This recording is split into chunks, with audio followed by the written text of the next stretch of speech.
Dr. Peter Squidillas here with Dr. Bill McGill for Squidillas Chiropractic. Today we're going to be going over a prone press-up maneuver that is a building of our core exercises. What we're going to be using is our core to engage, to lift ourselves up off the ground and changing our points of contact, which we'll be going through. Important things to remember on this one is make sure you start in a great position. When you lift up, you want to end up with about a 90-degree bend in the elbows here. So basically we're going to accomplish that by placing the hands right above the forehead on the ground, fingers splayed out, nice and relaxed. We want to have our body nice and flat with our head in line with our spine. First thing we're going to do is we're going to engage our lower core. We're going to do that by taking a deep breath in into our belly. You're going to see your back is going to lift up here, which is great. We want to try to now, as we breathe out, maintain that high back by engaging our core. Perfect. His core looks great through the backside and through the front. Once you feel like you have a good core brace maintained while you're breathing normally, the next thing you're going to do is press through your hands and the insides of your elbows, lifting your chest and your head up evenly.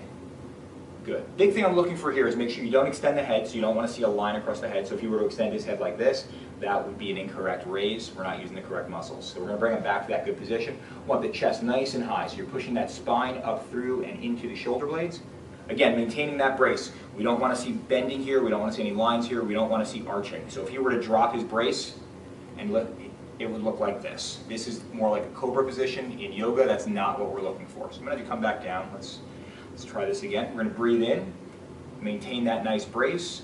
After you maintain the nice brace, we're pushing through the elbows and the hands. We're lifting ourselves up, and we're getting that spine up into the shoulder blades, working these muscles right here.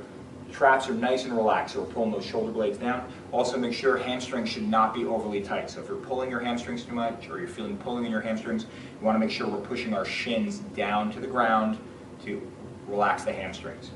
From this position, again, he's maintaining a nice core brace. We're going to get up a little bit higher, maintaining that brace. Points of contact are your pubic symphysis. That's the bone right below your belt line. Elbows and hands. Now he's going to try to rotate his head to one side, making sure that the trap doesn't contract, and then back to the other side. Good. Bring him back to center. We're going to do it one more time. Right side. Good. Trap is nice and relaxed. Shoulder blades are pulled down. Core is engaged. And left side. Perfect. And he's going to come back down.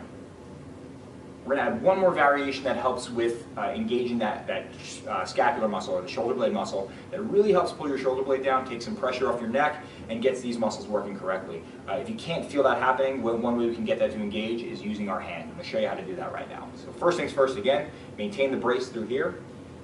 Once you feel comfortable with your brace, you're going to now press up. As we're pressing up here, pressures through your elbows and into your wrist.